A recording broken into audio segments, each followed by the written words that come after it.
하나님의 말씀은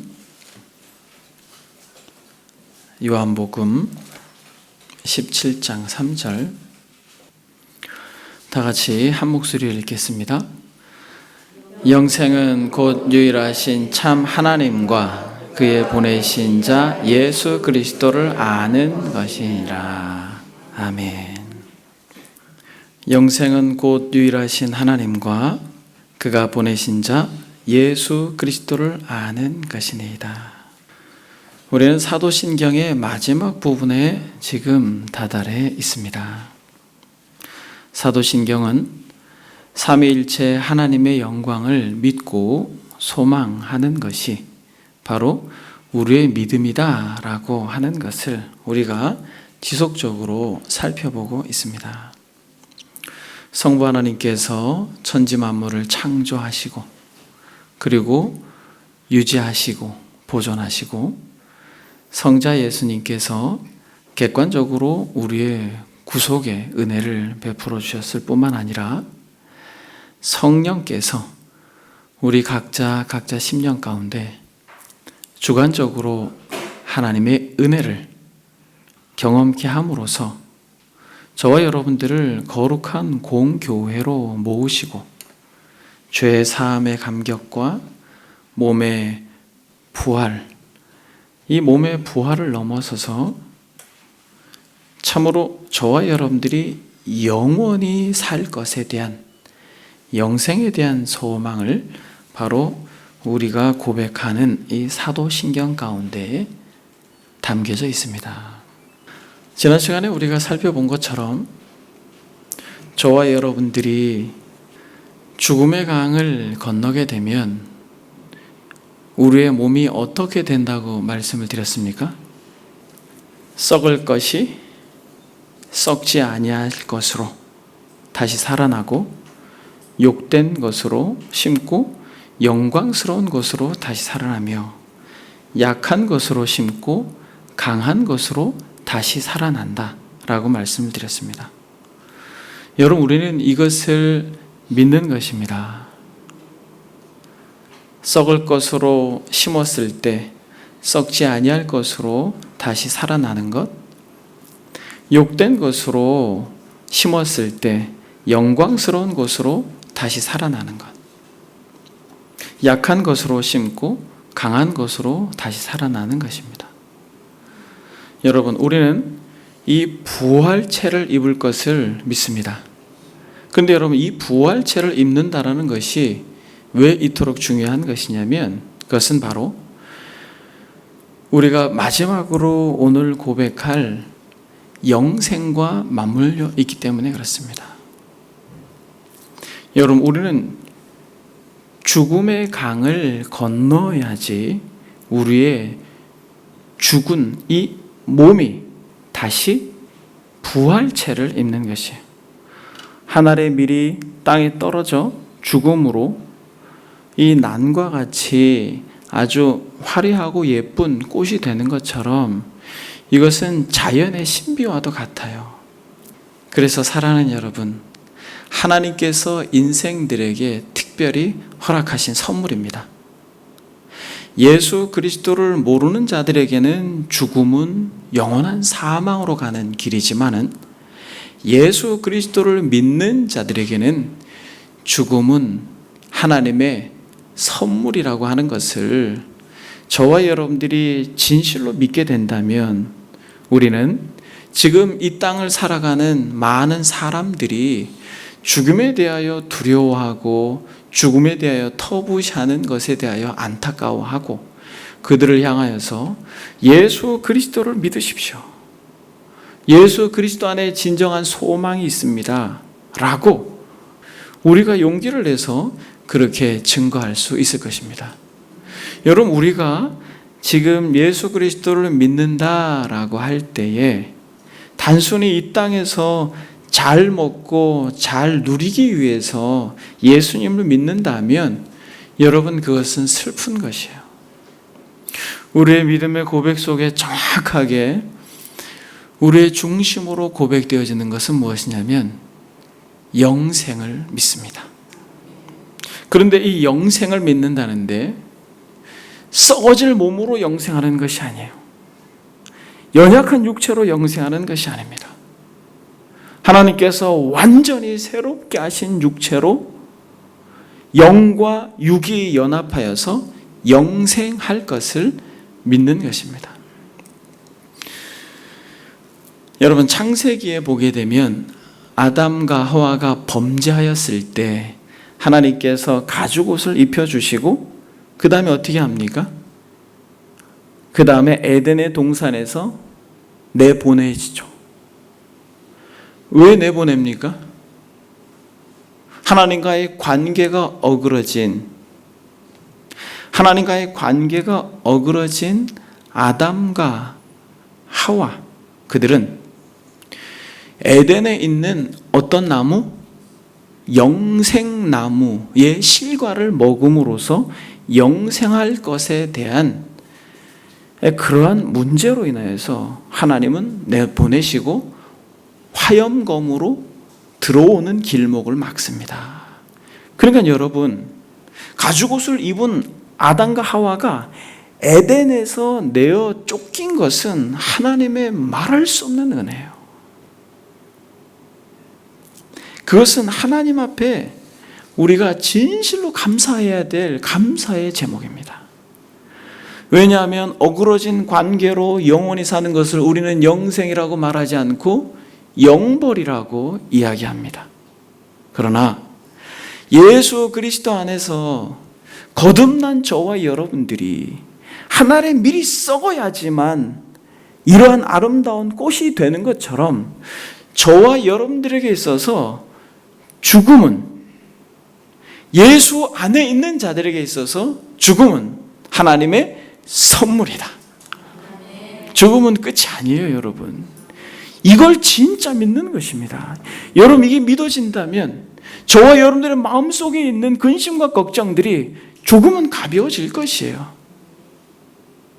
대부분의 많은 사람들이 아무리 힘들면 뭐라고 말합니까? 죽기밖에 더 하겠어? 근데 여러분, 진짜 그리스도 안에 있는 자들은 죽음이 얼마나 영광스러운 하나님의 은혜요 선물인지를 알아야 되는 것이에요. 여러분, 우리가 한번 따라해 봅시다. 죽음은 끝이 아니라 시작이다. 죽음은 하나님의 선물이다. 사랑하는 여러분, 죽음은 하나님의 선물이에요. 우리가 시간이 지나면서 머리가 휘어지고 무릎에 힘이 떨어지지만 여러분, 그러므로 우리의 육체가 쇠약해짐으로 인하여서 죽음에 대한 공포가 몰려오지만 믿는 자들은 달라요, 여러분. 우리가 예배 때마다 고백하지 않습니까? 몸의 부활을 믿습니다. 그리고 영생할 것을 믿습니다라고 고백하는데, 사랑하는 여러분, 우리가 믿지 않는 이들과 동일하게 죽음 앞에서 두려워하는 것은 우리가 진실로 그리스도를 모르고 믿음이라고 하는 것이 우리 안에서 역사하지 않는 것이에요. 그래서 여러분, 우리는 영생을 믿습니다. 여러분, 한번 이게 진짜 믿어져 보십시오. 영생을 믿습니다라고 하는 게 이게 진짜 한번 믿어져 보십시오. 여러분, 우리의 삶 속에서 저와 여러분들이 가지고 있는 삶의 무게가 지금보다는 조금 더 가벼워질 것을 확신합니다. 영생을 믿는다. 초대교회 성도들은 이 믿음으로 고난의 터널을 기쁨으로 걸어갈 수 있었던 것입니다. 그래서 고린도전서 15장에 보게 되면 내가 뿌리는 씨가 죽지 않으면 살아나지 못하겠고라고 말합니다. 내가 뿌리는 씨가 죽지 않으면 살아나지 못하겠고, 가장 그리스도를 모르는 인생들에게 강력한 적은 죽음입니다만, 그리스도인들에게 있어서는 죽음은 하나님의 선물인 것이에요. 여러분, 이 기쁜 소식을 우리만 알면 안 되는 것이에요. 이게 진짜 믿어지면 우리는 입을 벌려서 예수 그리스도를 믿으시라고 말해야 됩니다. 이 땅이 전부인 것처럼 정말 이 세상의 가치에 눈 멀어서 향하여 달려가는 인생들을 향하여서 여러분 우리는 그리스도께 그들을 초대해야 할 것입니다. 그런 의미에서 저와 여러분들이 이 사도신경 마지막 부분에서 영생을 믿습니다. 여러분 이것에 대해서 잠시 여러분들과 살펴보길 원합니다. 세 가지 질문에 대한 답으로 말씀을 전개하길 원하는데, 영생이 무엇입니까? 영생은 언제부터 시작합니까? 영생을 누리는 자의 특징은 무엇입니까? 여러분 이 세 가지가 있어요. 뭐라고요, 여러분? 영생은 무엇입니까? 영생은 언제부터 시작됩니까? 영생을 누리는 자의 특징은 무엇입니까? 여러분 첫 번째 질문입니다. 영생이 무엇이에요? 옆에 분에게 한번 질문해 봅시다. 영생이 무엇입니까? 한번 여러분 질문해 보세요. 당신은 진실로 영생을 믿습니까?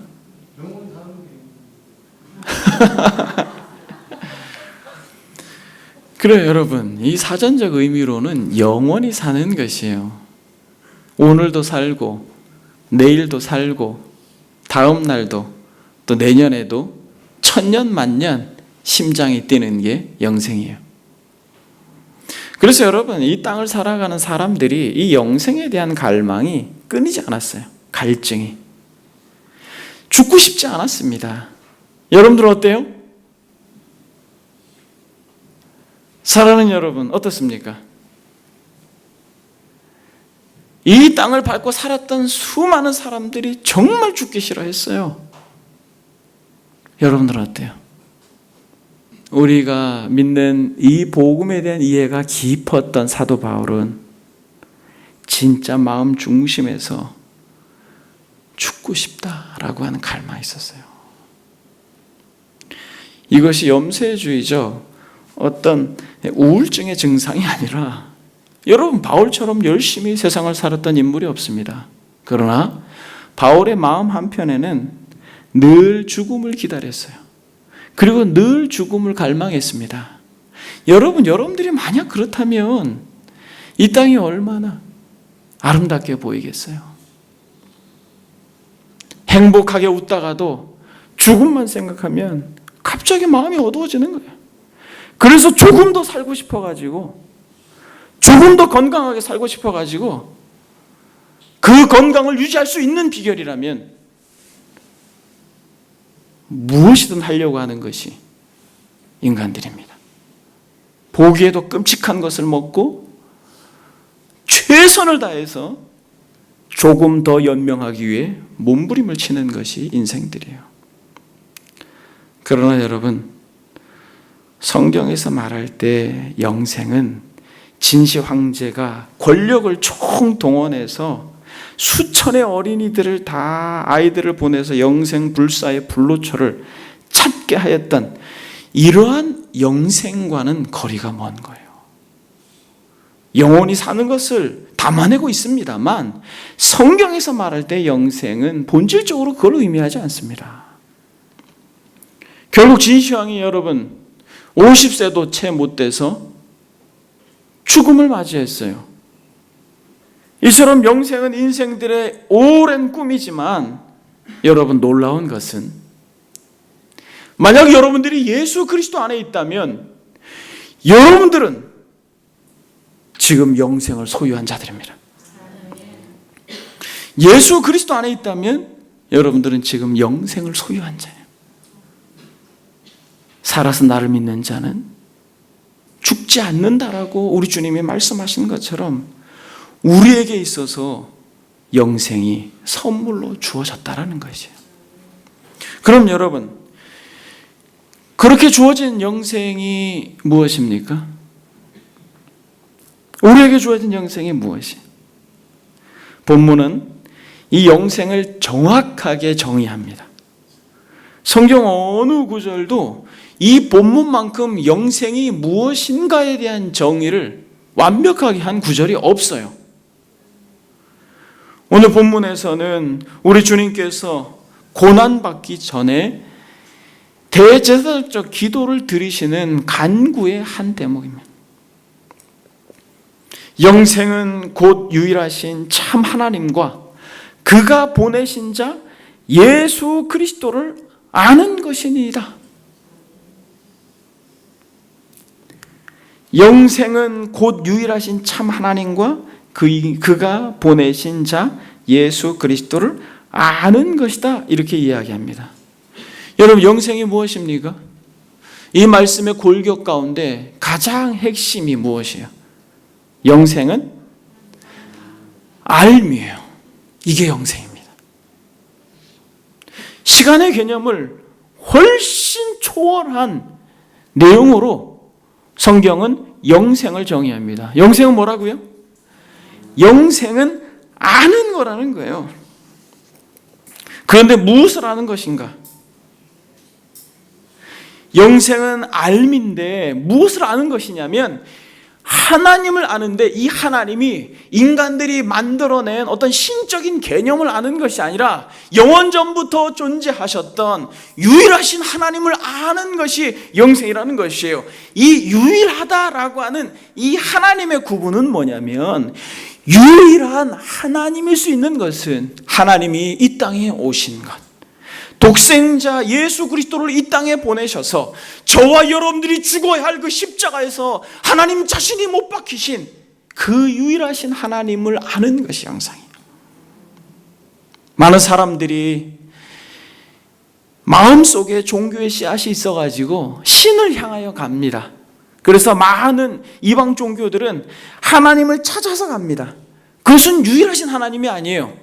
아래로부터 위로 찾아서 가는 어떠한 종교들도 그것은 유일하신 하나님이 아니에요. 그것은 인간이 만들어낸 이 신인 것이죠. 그러나 우리가 영생은 아는 것이다 라고 말할 때에 유일하신 하나님, 우주 만물을 창조하셨을 뿐만 아니라 타락한 인간들을 구원하기 위하여 그의 아들 예수 그리스도를 보내주시고 친히 우리 대신 죽음의 강을 건너고 우리 대신 저주를 대신 받으신 그분, 그 유일한 하나님, 유일한 참 하나님과 그분이 보내신 예수 그리스도를 진실로 아는 것이 영생이다 라고 말합니다. 그런데 여기서 알다라고 하는 것은 지적인 개념을 넘어서 경험적으로 아는 것이죠. 사랑하는 여러분, 이 알미라고 하는 것이 영생이라는 거예요. 여러분들이 진실로 예수 그리스도를 믿고 그분을 마음속에 모시는 순간 우리에게는 영생이 선물로 주어지는 것입니다. 여러분, 무엇인가 배워본 적이 있어요? 무엇인가 배워본 적이 있습니까? 피아노를 배우든 아니면 기타를 배우든 아니면 어떤 운동을 배우든 무엇인가 배울 때에 새로운 것들을 경험적으로 알고 그것을 할 수 있게 되면 어때요? 좋죠. 근데 이 좋은 게 얼마나 좋아요? 많이 좋습니다. 그러나 여러분, 하나님이 어떤 분이신지 더욱 알아가면 여러분 세상에서 무언가 배워서 아는 것하고는 이거는 완전히 차원이 달라요. 이건 차원이 완전히 다릅니다. 그러니까 영생을 소유한 자는 한마디로 말해서 하나님을 아는 자예요. 이 동일한 요한복음 17장에서 동일한 메시지를 우리 주님께서 하고 있습니다. 25절, 26절을 한번 보겠습니다. 의로우신 아버지여, 세상이 아버지를 알지 못하여도 나는 아버지를 알았사옵고 그들도 아버지께서 나를 보내신 줄 알았사옵나이다. 내가 아버지의 이름을 그들에게 알게 하였고 또 알게 하리니 이는 나를 사랑하신 사랑이 그들 안에 있고 나도 그들 안에 있게 하려 함이니이다. 여러분, 이 25절은 바로 이 3절과 동일한 말씀이에요. 의로우신 아버지여, 세상이 아버지를 알지 못하여도, 세상은 아버지를 몰라요. 그러나 나는 아버지를 알았습니다. 그러면서 뭐라고 말해요? 그들도 아버지께서 나를 보내신 줄 알았사옵고, 유일하신 하나님, 자신의 아들을 이 세상에 보내신 그 하나님을 알았다라고 말해요. 이것이 영생이라고 말하는 것입니다. 영생은 하나님을 아는 것이에요. 본문에서 말하고 있는 것처럼 아버지가 아들을 사랑한 그 사랑이 우리 인생들에게 흘러가서 그 사랑의 풍성함을 알게 될 때 우리는 가슴이 뛰게 되는 것이에요.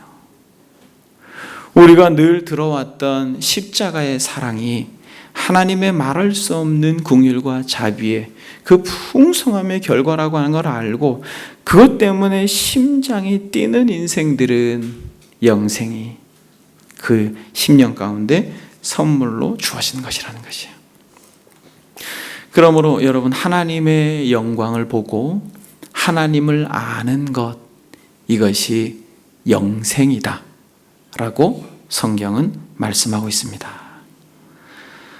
여러분, 상상만 해도 흥분되지 않아요?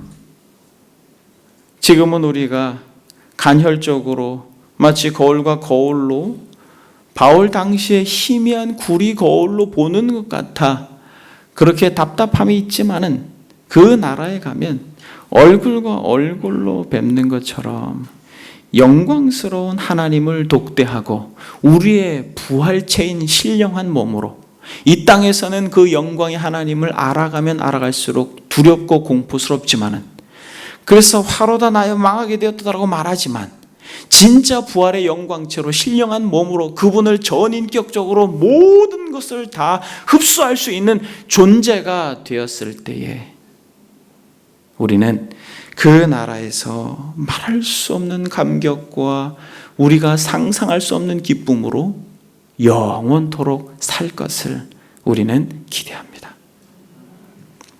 토마스 왓슨이라고 하는 청교도 목사님은 이렇게 말합니다.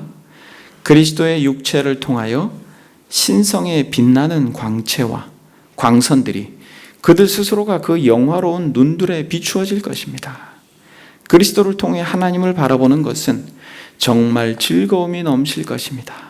왜냐하면 하나님의 본질에 대한 두려움이 사라질 것이고 그분의 어미는 아름다움으로 채색되고 관용으로 부드러워질 것이기 때문입니다.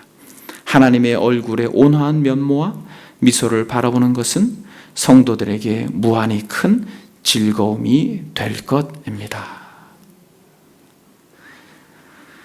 사랑하는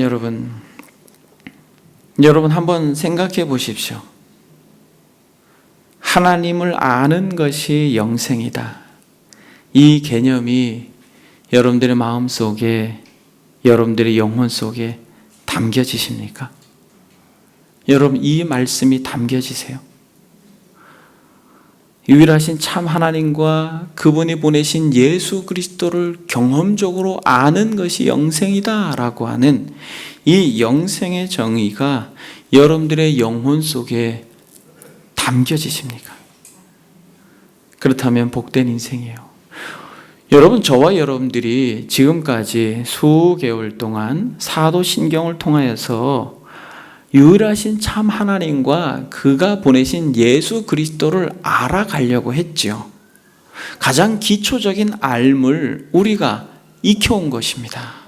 근데 이것은 정말 기초예요. 그러나 여러분, 진짜 놀라운 것은 우리가 죽음의 강을 건너서 우리의 이 실제적인 영혼과 육체의 눈이 완전히 떠졌을 때는 어떤 일이 벌어질 것 같아요? 우리가 창조를 이야기하면서 하나님께서 태양을 하늘에 매달고 수천 수만의 별들을 띄우셔서 그렇게 밤하늘을 아름답게 했다라고 이렇게 우리가 말씀을 드리고 하나님이 천지를 창조했습니다 라고 믿는 것으로 그냥 우리가 이렇게 넘어가지만 실제 죽음의 강을 건너서 보게 되면 하늘에 수놓으신 정말 수천 수만의 별들을 수놓으신 하나님의 전능하신 기운과 능력과 그 말할 수 없는 지혜의 영광들이 그 무수히 많은 동식물들의 고기들의 오색 찬란한 다양성들이 진실로 그 지혜의 무한한 영광으로 만들어졌다라고 하는 이 창조 주로서의 하나님 되심이 진짜 그 나라에 가서는 우리 이 지성이 열려서 감각적으로 그것을 받아들이게 될 때 가슴이 어떨 것 같아요? 여러분, 지금은 그저 우리가 하나님이 천지를 만드셨지요 이렇게 주일학기 때부터 배웠잖아요. 그래서 하늘은 하나님이 만들어 놓으신 거구나. 태양과 별은 하나님 만들어 놓으신 거구나. 꽃들은 하나님 만들어 놓으신 거구나. 제가 양옆에 사람들의 얼굴의 다양함을 보면서도 감격해야 된다고 말씀드렸습니다만 어때요? 그 감격이 금세 사라졌죠? 여러분, 그래요. 우리는 그렇습니다. 그 찬란한 창조의 영광의 빛을 받아 누리는 데 한계가 있어요. 옆에 지체가 아름답고 이 눈, 코, 입이 너무너무 아름답고 이 다양성 때문에 감격해야 된다고 말했지만은 그 사람의 말 한마디 때문에 밉고 그 사람의 연약한 행동 때문에 싫고, 여러분, 이게 우리의 연약함이라는 거예요. 그러나 사랑하는 여러분, 영광스러운 나라에서는 그 창조의 영광 가운데 우리가 감격할 것이에요.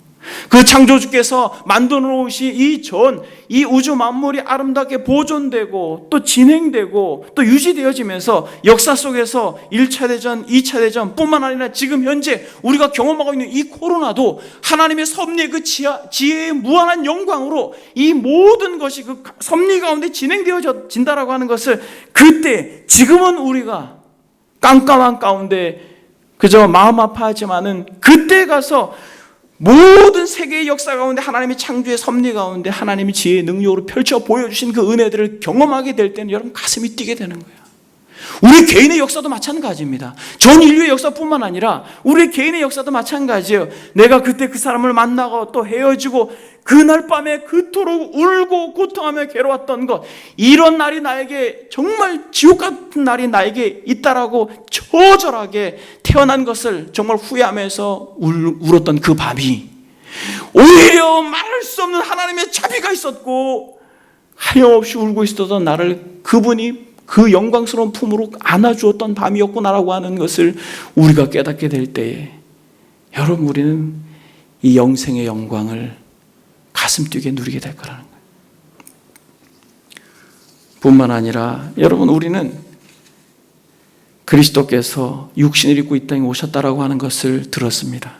그리고 우리 대신 고난받았다는 걸 들었어요. 그리고 죽으시고 부활하시고 그 영광스러운 보좌에서 최고의 권세자로 있다는 걸 들었습니다. 우린 이걸 들어서 알고 있어요. 그런데 영광스러운 그 나라에 가서는 그 그리스도의 말할 수 없는 대속의 죽음의 은혜가 얼마나 가슴 저미듯이 우리에게 지금보다 더 10배, 100배, 아니 1000배, 10,000배로 감동 있게 우리에게 진정한 알무로 다가온다면 여러분 어떻겠어요? 지금도 나 같은 죄인 살리신 주의 은혜 놀라와 라고 하는 찬송을 부르면 가슴이 먹먹해지는데, 그 나라에 가서 그 구속의 영광을 진실로 온전히 어떠한 이 가림막 없이 온전히 투영돼서 내 심령 가운데로 들어온다고 생각해 보세요. 어찌 찬양 안 할까? 성령께서 죄 많고 허물 많은 우리의 심령 가운데 찾아오셔서 머물러 계심으로 끊임없이 우리의 욕심을, 또 우리의 이기심을, 우리의 정욕과 싸우시면서 하염없이 기도하시고 우리의 영혼의 구원을 위하여 성령께서 우리 안에서 어떻게 일하셨는지를, 영광스러운 그 나라에 가서 그 하나님의 이 성실하심과 진실하심과 우리 안에서 역사하신 정말 죽어마땅한 이 죄인의 심령 가운데 계셔서 거룩한 주의 백성으로 빚어가신 이 성령의 능력을 우리가 알게 될 때 어떻겠냐라는 거예요. 여러분, 계시록에서 정말 구원받은 14만 4천이 큰 소리로 외쳐 구원하심이 보좌에 앉으신 우리 하나님과 어린 양께 있도다 라고 고백함으로 모든 천사가 보좌와 장로들과 내 생물의 주위에 서 있다가 그들이 다 엎드려 경배하면서 아멘, 찬송과 영광과 지혜와 감사와 존귀와 권능과 힘이 우리 하나님께 세세토록 있을 것이다 라고 하는 이 고백이 여러분 진실로 그냥 가슴 속에서 막 터져 나올 거라는 거예요. 아멘, 찬송과 영광과 지혜와 감사와 존귀와 권능과 힘이 우리 하나님께 세세토록 있을 것이다. 구원하심이 하나님과 어린 양께 있습니다라고 하는 이 고백 속에서 영원토록 그분의 영광스러움이 조금씩 더 깊이 풍성하게 영원토록 알아갈 때 여러분 한번 상상을 한번 해보십시오. 저만 감격하고 있는 것 같아요. 여러분, 영생이 하나님을 아는 것이라고 할 때 그분이 전 인류를 만드시고 진행하시고 지탱하시고 보존하시는 것을 넘어서서 우리 한 사람을 향하여서 삼위의 영광스러움이 놀랍게 작용되어서 우리로 하여금 그 14만 4천의 무리 가운데 흰옷 입은 자로 거기 서게 하시기 위하여 하나님이 성부가 택하시고 성령께서 객관적인 구원을 이루시고 성령께서 정말 고집불통인 정말 교만한 정말 이기적인 정말 죄를 향하여서 마치 정말 킁킁거리며 갔던 우리의 심령 가운데 오셔서 끊임없이 돌이키시고 그 자리에 서게 하신 성령의 섬세한 은혜를 여러분 우리가 세밀하게 알아갈 때 어떻겠어요? 가슴이 터지는 거예요. 아멘. 찬송과 영광과 지혜와 감사와 존귀와 권능과 힘이 여러분 이렇게 찬양할 걸 여러분 생각해 보세요. 여러분 한번 생각해 보세요. 저 자신을 돌아봐도 이 자리에 설 자격도 없고 그 영광스러운 나라에 설 자격이 없지만은 하나님의 말할 수 없는 은혜로 그 자리에 서게 됐는데 지금은 뭣도 모르니까 이러고 있지만 그 나라에서 그분이 어떻게 나를 위해 구원해 말할 수 없는 사랑을 베풀어 주셨는지 의로우신 아버지여 세상이 아버지를 알지 못하여 나도 아버지를 알았사옵고 그들도 아버지께서 나를 보내신 줄을 알았사옵나이다. 내가 아버지의 이름을 그들에게 알게 하고 또 알게 하리니 이는 나를 사랑하신 사랑이 그들 안에 있고 나도 그들 안에 있게 하려 함이니이다. 하나님께서 제가 전하는 이 어눌하고 참 이 보잘것없는 메시지가 하나님의 은혜로 성령께서 여러분들의 마음 가운데 이 정서가 공유되어지길 원해요. 하나님을 아는 게 영생이구나. 이 정서가 공유되어지길 원해요. 그럼 여러분 두 번째로 영생은 언제부터 시작입니까? 지금 이 시간부터 주 예수 그리스도를 믿는 순간 하나님의 놀라운 구원의 역사는 여러분들의 심령 가운데 지금 역사할 것입니다. 영생은 그래서 우리에게 주어진 거예요. 그래서 죽음은 우리에게 선물인 것입니다. 그저 하나님의 찬란한 영광에 대하여 이 땅에서 어떠한 설교자라도 그 영광을 펼쳐내 볼 수가 없어요. 아무리 탁월한 설교자라 할지라도 그저 우리는 정말 대화 드라마의 예고편과 같은 것을 이 땅에서 경험하고 간접적으로 맛보지만은 죽음의 감을 넘어서는 하나님의 영광에 대하여 우리가 보게 될 것입니다. 그래서 우리의 마음속에 우리의 심령 속에 찬송이 차고 넘칠 거예요. 구원하심 하나님과 어린 양께 있습니다 말하면서 우리의 심령 가운데 그 은혜가 차고 넘칠 거예요. 이 영생을 우리가 소망한다면 바울과 같이 내가 그 하나님의 나라와 이 땅 사이에 꼈다라고 고백을 우리가 하게 되는 것이에요. 근데 여러분 믿지 않는 자와 같이 마치 이 땅에서 영원히 살 것처럼 그렇게 살아서는 안 되는 거죠. 이 땅에서부터 하나님의 나라가 시작되는 것이에요. 사망이 한 사람으로 말미암았은즉 죽은 자의 부활도 한 사람으로 말미암는도다. 아담 안에서 모든 사람이 죽은 것 같이 그리스도 안에서 모든 사람이 삶을 얻을 것이다. 여러분 아담 안에서 우리가 다 죽었지만은 예수 그리스도 안에 머무는 인생들, 예수님을 믿음으로 진실로 그 영혼이 거듭난 인생들, 그들은 영생할 것입니다. 삶이 주어진 것이에요. 그래서 주님이 뭐라고 말합니까? 내가 진실로 너에게 이르노니 내 말을 듣고 또 나 보내신 이를 믿는 자는 영생을 얻었고, 오늘 본문과 동일한 말씀이죠. 심판에 이르지 아니하나니 사망에서 생명으로 옮기졌느니라.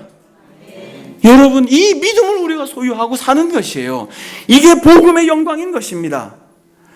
여러분, 우리가 어릴 때부터 교회를 출입함으로써 그저 주일이 되면 예배당에 와서 그저 이 자리를 지키는 것으로 우리의 믿음이 전부가 아니라는 것이에요. 사랑하는 여러분, 믿음과 여러분들의 일상을 분리하지 마십시오.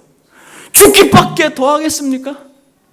그러나 그리스도 안에 있는 자들은 죽음이 하나님의 선물이에요. 그러므로 요한복음 3장 36절에서 아들을 믿는 자에게는 영생이 있고 라고 선언합니다. 아들을 순종하지 아니하는 자는 영생을 보지 못하고 도리어 하나님의 진노가 그 위에 머물러 있느니라 라고 이야기합니다. 그리고 여러분, 주보를 한번 보겠습니다. 교회 소식에 보게 되면 조지 스윈독이라고 하는 청교도 목사님은 이렇게 말합니다. 당신이 천국 안에 있기 전까지는 천국이 당신 안에 있어야 합니다. 멋지죠? 당신이 천국 안에 있기 전까지는 천국이 당신 안에 있어야 된다는 것이에요. 하이델베르그 요리문답도 한번 보겠습니다. 성경 나눔 옆에 영원한 생명은 당신에게 어떠한 위로를 줍니까? 내가 이미 지금 영원한 즐거움을 마음으로 누리기 시작한 것처럼 이 생명이 끝나면 눈으로 보지 못하고 귀로도 듣지 못하고 사람의 마음으로도 생각하지 못한 완전한 복락을 얻어 하나님을 영원히 찬양할 것입니다. 야, 여러분, 이 하이델베르그 요리문답이 이토록 아름답게 정의했어요. 영생을. 현재적 하나님의 나라와 영광스러운 그 나라에 대하여 우리가 전에 눈으로 보지 못하고 귀로도 듣지 못하고 사람의 마음으로도 생각하지 못한 완전한 복락, 그곳에서 하나님을 찬양할 것이에요. 그런데 여러분, 그것이 어디서부터 시작이 돼요? 이 땅에서부터 시작됩니다. 여러분, 이 땅에서부터 시작돼요. 여러분, 이 땅에서 우리의 생명이 끝나면 영생과 거리가 먼 것입니다. 여러분, 이것은 우리의 주변의 사람들도 마찬가지예요. 그들이 호흡이 붙어있는 그 순간에 복음을 들어야 되는 것이에요. 우리 주변의 사람들은 마찬가지예요. 여러분들의 주변의 사람들이 교회를 다니는 것으로 여러분들이 안심하지 마십시오. 그들이 진짜 그리스도 안에 있는지 없는지 여러분들이 확인하셔야 됩니다. 그들이 거듭나서 진실로 그 영광스러운 하나님의 나라를 지금 소망하며 사는지를 여러분들이 확인하셔야 돼요. 여러분들 부모님들이 교회를 다니는 것으로 만족하지 마십시오. 여러분, 접을 붙여보시지 않았습니까? 접을 붙여서 그렇게 칭칭 동여매고 테이프로 감았지만은 적지 않은 가지들이 접붙임 바 됐지만은 원줄기의 영양분을 받지 못해서 그 가지가 썩는 것을 여러분 경험하지 않았어요? 그래서 접붙이는 건 어려운 거예요. 그런 모양을 가지고 있다고 해서, 가지에 붙어 있다고 해서 그 접붙인 가지들이 다 살아나는 것이 아닙니다. 교회를 다닌다고 해서 되는 게 아니에요. 진짜 거듭나야 되는 것입니다. 예수 그리스도를 믿음으로 말미암아 이제는 내가 산 것이 아니요 내 안에 그리스도께서 사십니다. 이제는 하나님이 나를 위해서 사는 것이 아니라 내가 하나님을 위해서 사는 것입니다라고 진실로 주객이 바뀌어야 되는 것이에요. 여러분, 하나님이 우리를 위해 계시는 게 아닙니다. 여러분, 하나님이 우리를 위해 계시는 게 아니에요. 우리 피조물 된 인간이 이 꽃과 같이 하나님의 영광을 위하여 우리가 살아가는 것이에요. 이게 바뀌지 않으면 영생과 거리가 먼 것입니다. 그래서 여러분, 이 땅에서 그러면 마지막으로 영생을 누리는 자의 삶은 무엇입니까? 이 땅에서 영생을 누리는 자의 삶은 이것으로 정확하게 구분되어 하나님을 정말 알고 싶어 합니다. 하나님을 진짜 알고 싶어 해요. 본인의 신앙의 여정 속에서 경험한 것으로 멈추지 않고 여러분, 하나님을 더욱 알고 싶어 한다. 에베소서 3장에서 보게 되면 이 사도 바울이라고 하는 이 탁월한 지혜자가 에베소 교인들을 향하여서 정말 간절히 기도하는 기도문이 있어요. 여러분, 이걸 한번 같이 찾아보겠습니다. 바울이 이 에베소서는 신약 성경에서 가장 깊이가 있는 성경이에요. 그러니까 이 에베소 성도들은 정말 탁월한 영적인 지혜를 가지고 있었던 사람들이에요. 그럼에도 불구하고 이 에베소 교인들을 향하여서 사도 바울이 뭐라고 기도합니까? 3장 14절에 보니까 이러므로 내가 하늘과 땅에 있는 각 족속에게 이름을 주신 아버지 앞에 무릎을 꿇고 빌고 있습니다. 지금 바울이 그의 영광의 풍성함을 따라 그의 성령으로 말미암아 너희 속사람을 능력으로 강건하게 하시오며 믿음으로 말미암아 그리스도께서 너희 마음에 계시게 하시옵고 너희가 사랑 가운데서 뿌리가 박히고 터가 굳어져서 능히 모든 성도와 함께 지식에 넘치는 그리스도의 사랑을 알고 그 너비와 길이와 높이와 깊이가 어떠함을 깨달아 하나님의 모든 충만하신 것으로 너희에게 충만하게 하시기를 구하노라. 여러분, 이게 바울의 간구입니다. 그리스도의 그 사랑의 지식의 그 풍성한 가운데로 가기를 원하는 것이에요. 능히 모든 성도와 함께 우리 모두 다 같이 예외 없이 지식에 넘치는 그리스도의 사랑을 알기를 원합니다. 여러분들은 하나님을 알고 싶어 합니까? 난 이 정도면 됐어요. 저는 이대로 신앙생활 할래요. 여러분, 그대로 신앙생활을 해도 괜찮아요. 그러나 중요한 건 뭐예요? 진짜 이 땅에서 영생을 누리는 자들의 가장 본능적인 영혼의 갈증은 더 알고 싶은 거예요. 더 알고 싶은 거예요. 여러분, 빛이 없으면 사물을 볼 수 없는 것처럼 우리에게 하나님이 어떤 분인지에 대한 하나님을 아는 지식이 없으면 진실로 하나님을 믿을 수가 없는 것이에요. 우리가 오랫동안 사도신경을 통하여서 우리가 믿는 믿음이 무엇인지 아주 간헐적으로 기초적인 이해를 우리가 가졌습니다만, 여러분, 우리도 지식이 없으면 믿을 수가 없는 거예요. 그냥 무턱대고 믿습니다 이렇게 할 건 아니잖아요. 여러분, 하나님을 알고자 하는 갈망이 있지 않으면 경외함이 안 생깁니다. 하만이, 우리가 에스더 읽고 있잖아요 지금. 하만이 얼굴에 보자기를 딱 세우는 순간 어떻게 됩니까? 죽음의 그림자가 드리워지는 거예요. 여러분, 하만의 얼굴에 보자기를 뒤집어 씌는 순간 슬픔의 전조가 확 들여오는 거예요. 저와 여러분들이 영적인 눈을 가리는 순간, 사람의 마음이 무지로 뒤덮여지는 순간 치명적인 파멸의 전조가 깔리는 것입니다. 여러분, 지혜로운 처녀와 미련한 처녀를 제가 거듭 말씀드리는 것을 여러분들이 잊지 말아야 돼요. 목사님, 저는 이 정도면 됩니다. 여러분, 그걸 누가 보증할 거예요? 여러분들의 영생을 누가 보증할 것입니까? 여러분, 한번 진지하게 생각하셔야 돼요. 하나님을 알고자 하는 열망이 없으면 경외심이 안 생겨요. 경외심이 안 생기면 예배를 소중히 여기지 않습니다. 그런데 어찌 영광스러운 그 나라에서 영원토록 찬양하며 그 아버지를 예배할 그 나라가 갈망이 되겠습니까?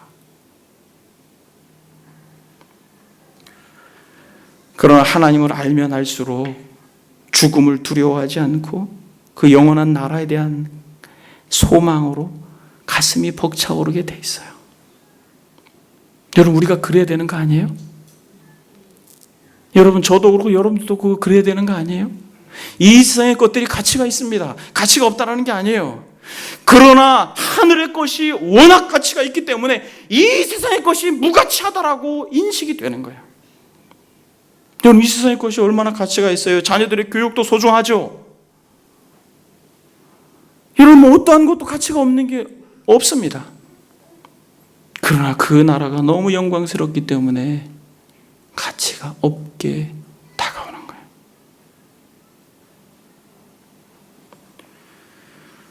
사랑하는 여러분, 막연히 영생할 것에 대하여 기대하는 것은 하나님의 슬픔이에요.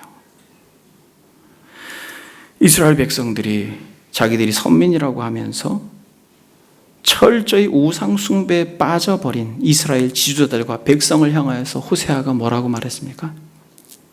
우리가 여호와를 알자. 힘써 여호와를 알자. 그의 나타나심은 새벽빛같이 어김없나니 비와 같이 땅을 적시는 늦은 비와 같이 우리에게 임하시리라. 이스라엘 백성들은 하나님을 알고 싶어 하지 않았어요.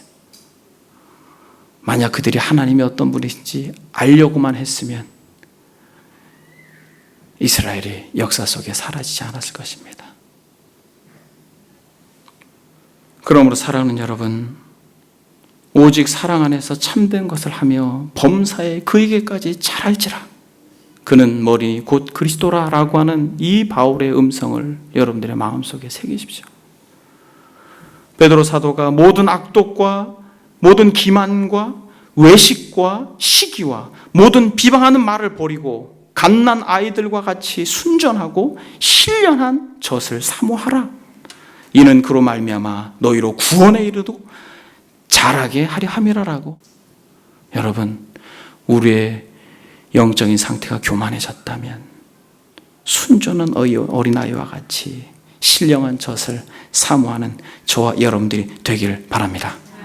영생은 관계예요, 여러분.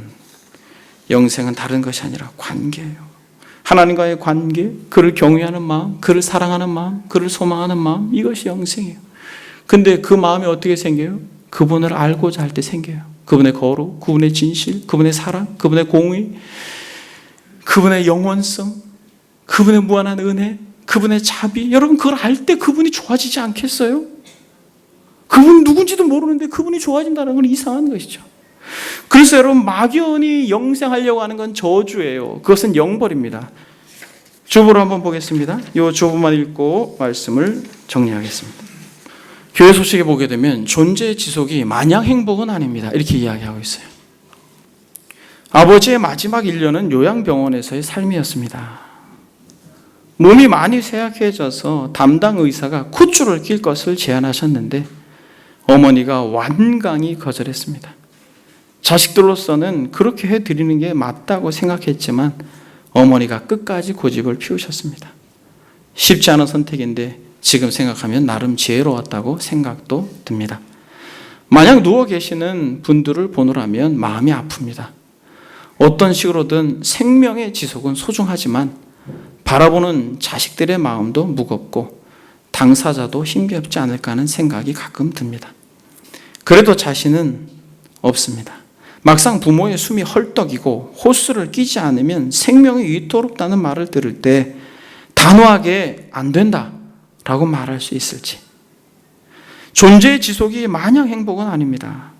존재의 질과 행복이 전제되지 않으면 오히려 존재의 지속이 고통이 될 수 있습니다. 그런 의미에서 성경은 영생을 이야기할 때 단지 시간적인 영혼에만 주목하지 않습니다. 인간 행복의 근원이신 하나님과의 연결을 이야기하고 그분과의 친밀한 사귐을 이야기합니다. 하나님 안에서 누리는 영생이야말로 진정한 행복이요 참된 영생이라고 믿기 때문입니다. 이 아름답고 행복한 영생이 우리 모두에게 임하기를 소망합니다. 여러분, 세 가지만 적용합니다. 첫 번째는 여러분, 하나님을 알고자 열망하십시오. 여러분, 진실로 하나님을 알고자 열망하는 자리가 어디예요? 예배의 자리입니다. 하나님의 말씀이 선포되어지고 그 가운데 하나님의 은혜가 경험되어지고 간헐적으로나마 하나님의 영광을 목도할 수 있는 데가 예배의 자리예요. 그리고 그분의 말씀을 읽고 순종을 하십시오. 또 다른 한 가지는 여러분, 믿음의 선배들의 글을 읽으십시오. 목숨을 걸고 믿음을 지켰던 이들의 글들을 읽으면서 영생을 소유했던 이들이 어떻게 살았는지 공감하시고 이 세대를 본받지 마십시오. 그리고 기도를 게을리하지 마십시오. 기도를 드릴 때 막연히 기도하지 마시고 이렇게 기도하십시오. 하나님의 영원하심을 알려주십시오. 하나님의 불변하심을 알려주십시오. 하나님의 지혜와 사랑과 거룩과 공의와 자비와 진실과 하나님의 섭리의 영광을 내게 알려주십시오. 여러분, 우리 각자가 이 영생을 진실로 소유하는 자들이 되면 이 공동체는 하나님의 기쁨이 될 것입니다. 여러분들의 이 신앙의 여정 속에 매너리즘이라고 하는 아주 강력한 사단의 공격에서 여러분들의 마음과 생각을 지킬 수 있기를 소망합니다. 기도하겠습니다.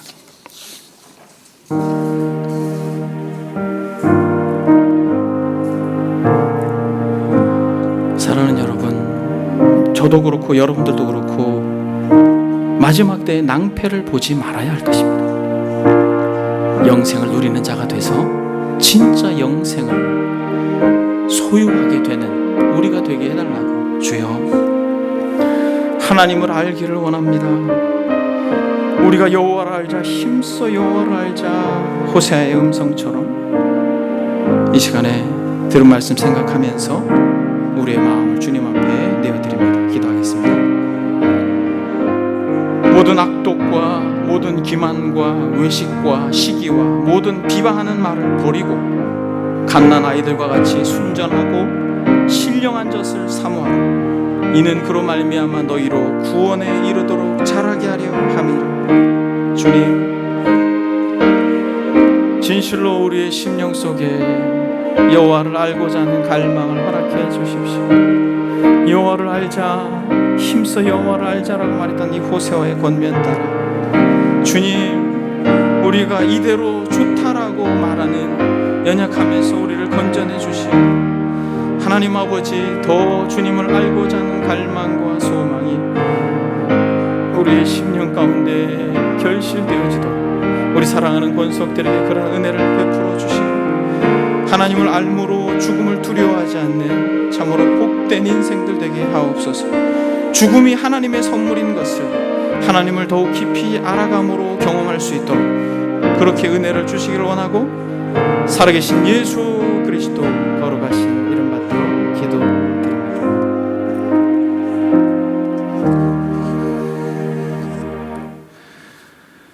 오직 사랑 안에서 참된 것을 하며 범사에 그 일까지 잘할지라. 그는 머리니 곧 그리스도라. 주님, 이 정도면 됐지라고 하는 참으로 아니라고 또 연약한 생각에서 우리를 건져주시고 더 깊이 더 분명하게 주의 말씀을 가까이 하고 참으로 믿음을 지키기 위하여 기꺼이 목숨도 내주었던 믿음의 선배들의 글을 읽으며 하나님 앞에 기도함으로 하나님이 어떤 분이신지 경험적으로 알 수 있도록 우리 사랑하는 권속들에게 한없는 은혜를 부어 주옵소서. 그래서 죽음이 두렵지 않고 죽음이 하나님의 선물인 것을 우리가 확신하며 이 땅에서 하나님을 모르는 자들과 구별된 자로 거룩한 삶을 살게 하옵소서. 그러한 은혜를 주실 하나님께 감사드리며 예수님의 이름으로 기도드립니다. 아멘.